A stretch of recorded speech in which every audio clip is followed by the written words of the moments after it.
नमस्कार। आकाशवाणी से समाचार संध्या के साथ मैं लवलीन निगम।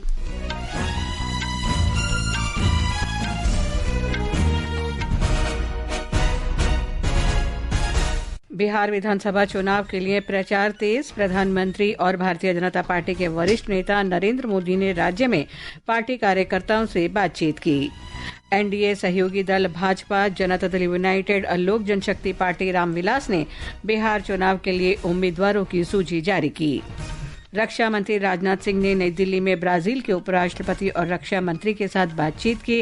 उन्होंने कहा, दोनों देशों की साझेदारी वैश्विक शांति को बढ़ाने और संप्रभुता को बनाए रखने के लिए महत्वपूर्ण। देश में सबसे अधिक नक्सल प्रभावित जिलों की संख्या कम होकर 3 हुई।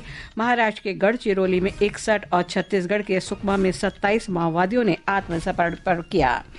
उत्तर रेलवे इस वर्ष दिवाली और छठ पर्व के दौरान 1000 अतिरिक्त विशेष रेलगाड़ियां चला रहा है। और पाकिस्तान के अनुरोध पर अफगानिस्तान ने सीमा संघर्ष के बीच अस्थायी युद्ध विराम पर सहमति व्यक्त की। समाचार विस्तार से। बिहार में विधानसभा चुनाव के लिए गतिविधियां तेज हो गई हैं। प्रधानमंत्री और भाजपा के वरिष्ठ नेता नरेंद्र मोदी ने आज राज्य में प्रचार अभियान शुरू किया। उन्होंने मेरा बूथ सबसे मजबूत अभियान के अंतर्गत पार्टी कार्यकर्ताओं से बातचीत की। श्री मोदी ने सभी बूथ कार्यकर्ताओं से अपने क्षेत्र के प्रत्येक परिवार को सरकारी योजनाओं के लाभों के बारे में जानकारी देने को कहा। उन्होंने कहा कि इस बार राज्य में लोग दोहरी दीपावली मनाएंगे। इस बार बिहार में डबल दिवाली आने वाली है। एक तो नवरात्रि के पहले दिन जीएसटी के कारण लोगों ने दिवाली मनाई। अब 20 अक्टूबर को दिवाली है, वो हम मनाने जा रहे हैं। लेकिन इस बार बिहार का मिजाज 14 नवंबर को एनडीए के विजय वाली दिवाली भी मनानी है। और इसमें हर बार की तरह बिहार की बहनों बेटियों की बहुत बड़ी भूमिका रहेगी। श्री मोदी ने कहा कि राज्य की महिलाएं महिला रोजगार योजना से बहुत खुश हैं।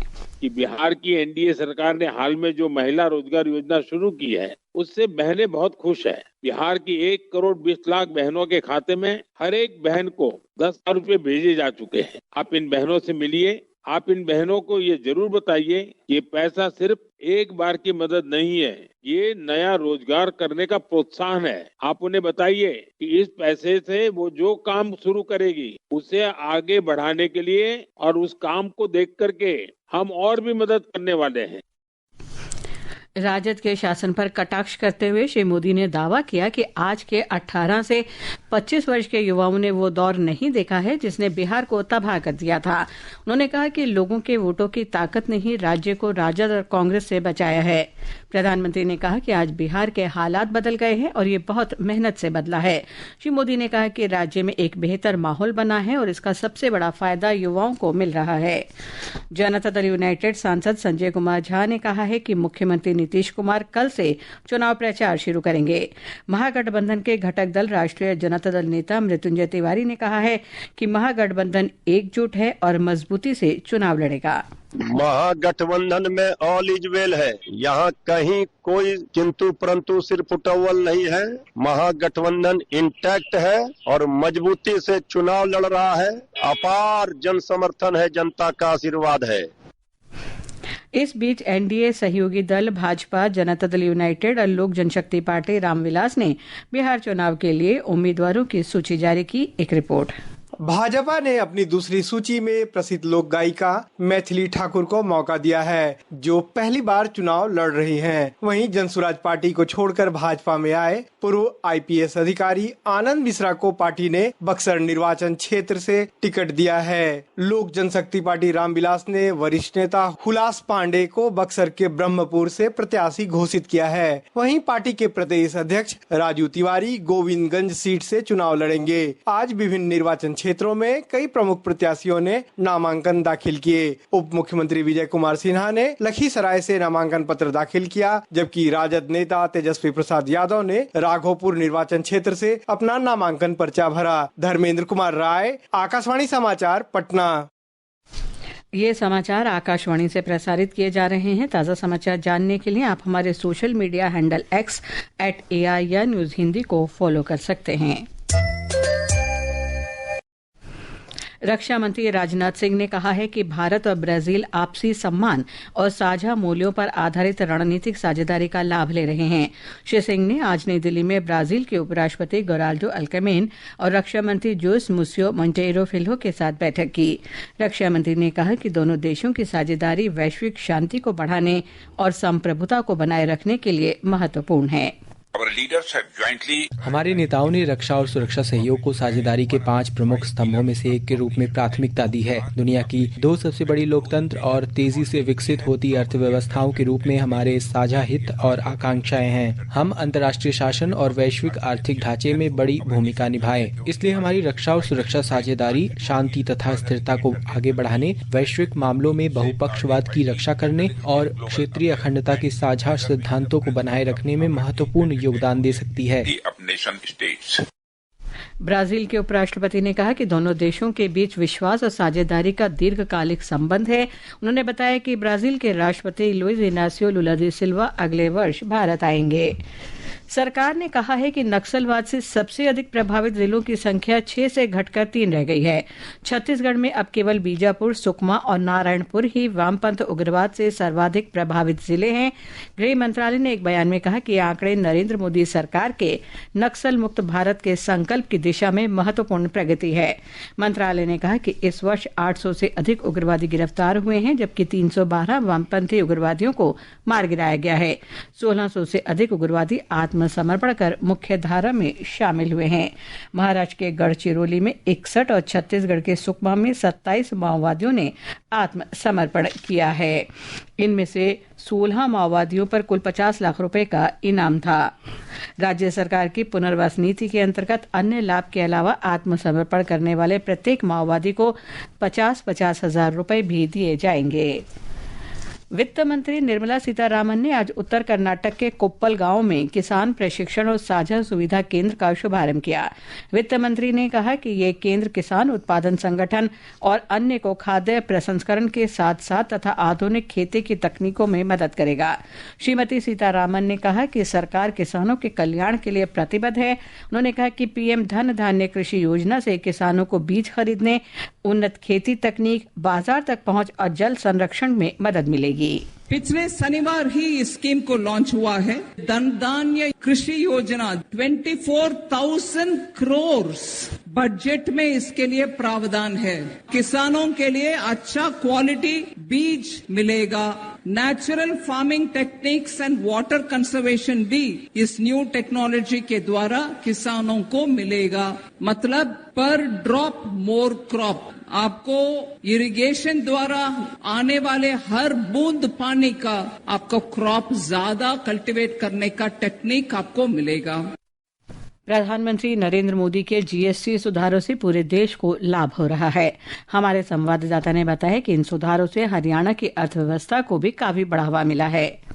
नए जीएसटी सुधारों से हरियाणा के ऑटोमोबाइल, कपड़ा, उर्वरक, फार्मास्यूटिकल्स जैसे विभिन्न क्षेत्रों को मजबूती मिल रही है। नए कर ढांचे के अंतर्गत सरकार ने विभिन्न वस्तुओं पर कर में कटौती की है, जिससे वे राज्य के लोगों के लिए और अधिक किफायती हो गई हैं। इसी कड़ी में सरकार ने जीएसटी 2.0 के अंतर्गत कृषि मशीनरी और उर्वरकों पर लगने वाले कर को घटाकर 5% कर दिया है। इस कदम से राज्य के किसानों की खेती की लागत कम होगी और कृषि क्षेत्र में मशीनीकरण को बढ़ावा मिलेगा। नए जीएसटी सुधारों में सरकार ने वाहनों के कल पुर्जों पर भी जीएसटी को 28% से घटाकर 18% करने का निर्णय लिया है। इस कटौती से वाहन लोगों के लिए और अधिक किफायती हो गए हैं। इसी प्रकार नए जीएसटी सुधारों में साइकिल उपकरणों पर भी कर 18% से घटाकर 5% कर दिया गया है। यह निर्णय हरियाणा के सोनीपत के साइकिल उद्योग को मजबूत करेगा, साइकिलों को अधिक किफायती बनाएगा और इसके निर्यात प्रतिस्पर्धात्मकता में सुधार करेगा। इन सुधारों से बिक्री में वृद्धि, रोजगार के नए अवसरों का सृजन और हरियाणा की ग्रामीण और औद्योगिक अर्थव्यवस्थाओं को और अधिक गति मिलेगी। सकलैन अख्तर, आकाशवाणी समाचार, दिल्ली। ये समाचार हमारी वेबसाइट www.newsonair.gov.in और हमारे न्यूज़ ऑन एआईआर ऐप पर भी उपलब्ध हैं। उत्तर रेलवे इस वर्ष दीपावली और छठ पर्व के दौरान 1000 अतिरिक्त विशेष रेलगाड़ियां चला रहा है।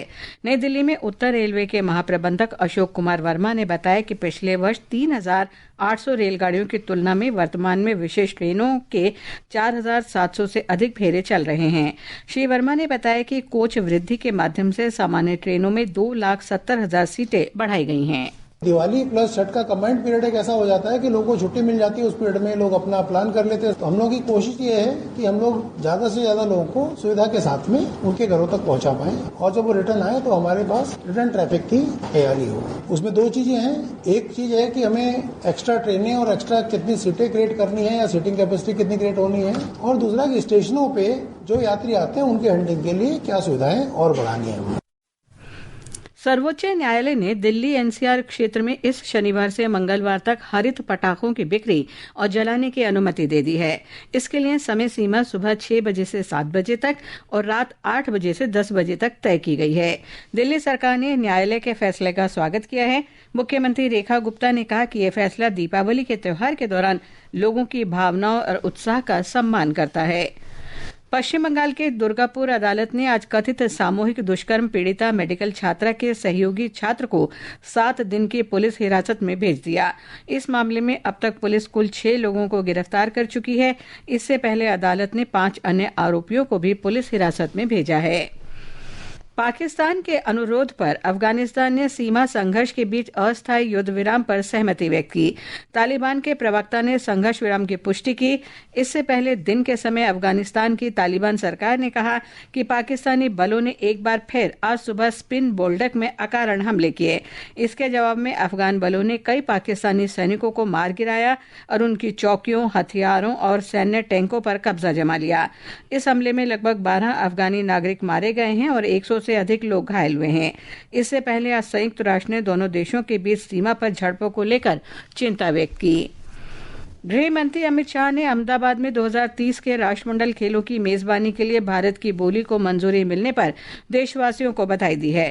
श्री शाह ने कहा कि यह भारत को विश्व खेल मानचित्र पर स्थापित करने के प्रधानमंत्री नरेंद्र मोदी के अथक प्रयासों का शानदार समर्थन है।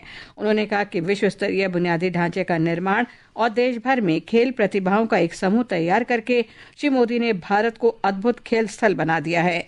राष्ट्रमंडल खेलों के कार्यकारी बोर्ड ने पुष्टि की है कि वो 2030 शताब्दी राष्ट्रमंडल खेलों के लिए भारत के अहमदाबाद शहर को प्रस्तावित मेजबान शहर के रूप में सुझाएगा। बम्बई शेयर बाजार का संवेदी सूचकांक सेंसेक्स आज 575 अंक बढ़कर 82,605 पर बंद हुआ। निफ्टी 178 अंक बढ़कर 25,324 पर बंद हुआ। तेलुगु फिल्म सिनेमा की पहली पार्श्व गायिका अभिनेत्री रावू बाला सरस्वती देवी का 97 वर्ष की आयु में हैदराबाद में निधन हो गया। वे आकाशवाणी पर पहली लाइट म्यूजिक गायिका भी थी। उन्होंने सिनेमा में अपने पार्श्व गायन की शुरुआत 1943 में फिल्म भाग्य लक्ष्मी से की। मौसम विभाग ने कल केरल, माहे, तमिलनाडु, पुदुचेरी और कराईकल में तेज बारिश का ऑरेंज अलर्ट जारी किया है। आंध्र प्रदेश, कर्नाटक और लक्षद्वीप में मूसलाधार बारिश होने की संभावना है। 2 दिन में ओडिशा, तेलंगाना, कोंकण, गोवा, मध्य प्रदेश और मराठवाड़ा में गरज के साथ बिजली और तेज हवाओं का अनुमान है। तमिलनाडु, दक्षिणी आंध्र प्रदेश, केरल के तटों और लक्षद्वीप में तूफानी मौसम रहेगा। विश्व जूनियर बैडमिंटन चैंपियनशिप में लड़कों के सिंगल्स में शीर्ष वरीयता प्राप्त खिलाड़ी तन्वी शर्मा ने इंडोनेशिया की ओई विनाचो को हराया। तन्वी शर्मा का सामना अब चौथी वरीयता प्राप्त श्रीलंका की रानीथमा लियानगे से होगा। सुल्तान जोहर कप हॉकी प्रतियोगिता में ऑस्ट्रेलिया जूनियर पुरुष हॉकी ने भारतीय टीम को 4-2 से हरा दिया। इससे पहले कल भारत और पाकिस्तान के बीच मुकाबला 3-3 से ड्रॉ रहा। अंत में मुख्य समाचार एक बार फिर। बिहार विधानसभा चुनाव के लिए प्रचार तेज। प्रधानमंत्री और भाजपा के वरिष्ठ नेता नरेंद्र मोदी ने राज्य में पार्टी कार्यकर्ताओं से बातचीत की। एनडीए सहयोगी दल भाजपा, जनता दल यूनाइटेड और लोक जनशक्ति पार्टी रामविलास ने बिहार चुनाव के लिए उम्मीदवारों की सूची जारी की। रक्षा मंत्री राजनाथ सिंह ने नई दिल्ली में ब्राजील के उपराष्ट्रपति और रक्षा मंत्री के साथ बातचीत की। उन्होंने कहा दोनों देशों की साझेदारी वैश्विक शांति को बढ़ाने और संप्रभुता को बनाए रखने के लिए महत्वपूर्ण। देश में सबसे अधिक नक्सल प्रभावित जिलों की संख्या कम होकर 3 हुई। महाराष्ट्र के गढ़चिरौली में 61 और छत्तीसगढ़ के सुकमा में 27 माओवादियों ने आत्मसमर्पण किया। उत्तर रेलवे त्योहारों पर भीड़ को देखते हुए 1000 अतिरिक्त विशेष रेलगाड़ियां चला रहा है। इसके साथ ही समाचार संध्या का ये अंक समाप्त हुआ। नमस्कार।